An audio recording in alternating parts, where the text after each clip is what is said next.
ASEAN members remain optimistic that they can come up with a substantive and effective code of conduct on the South China Sea by 2021. Working with China on this, the code will determine the acceptable actions and behavior in the South China Sea. China is in a territorial dispute with 5 claimant states like Vietnam and Philippines over the waters. Senior correspondent for Indochina, Mei Wong, reports from the ASEAN Defence Ministers meeting in Bangkok. China's increased militarization in the South China Sea has drawn the ire of not just the claimant nations like Vietnam and the Philippines, but also of the United States. The U.S. Defense Secretary Mark Esper has urged ASEAN members to push back on Beijing and to not cede its space.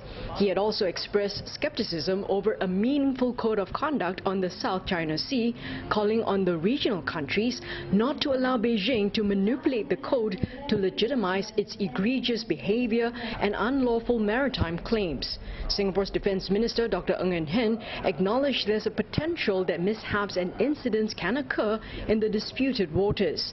That's why developing the Code of Conduct, or COC, is vital. From ASEAN's point of view, the COC is a very important step in that resolution, or leading to resolution. And from Singapore's point of view, the COC, Code of Conduct for the South China Sea, must be substantive, it must be effective, and it must comply with the international rule of law. And these are fundamental principles upon which, all consensus building mechanisms or agreement must be based on. Otherwise, they are free-floating and they're not anchored. So they must be anchored on effectiveness and the international rule of law. In an increasingly complex and challenging security environment, Dr. Ng also emphasized the importance of ensuring more open communication channels and stressed why the regional grouping must also continue to maintain ASEAN centrality and to play the role of an honest broker between large powers. First, of course, is to build confidence with each other, and we have to know each other, if despite the differences, find ways to build confidence, if not trust. And we've been pushing for multilateral exercises, and indeed we have been doing 18-nation exercises in counter-terrorism.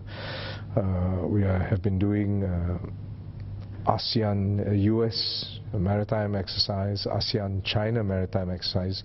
But you're quite right, there is friction between the US and China. It will be encouraging both sides to find common ground and find more avenues to communicate.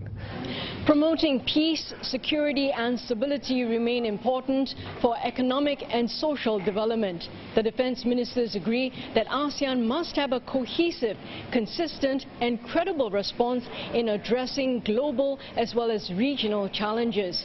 Now, mechanisms like the ADMM Plus must be kept relevant in order for the countries to work together to address future security issues.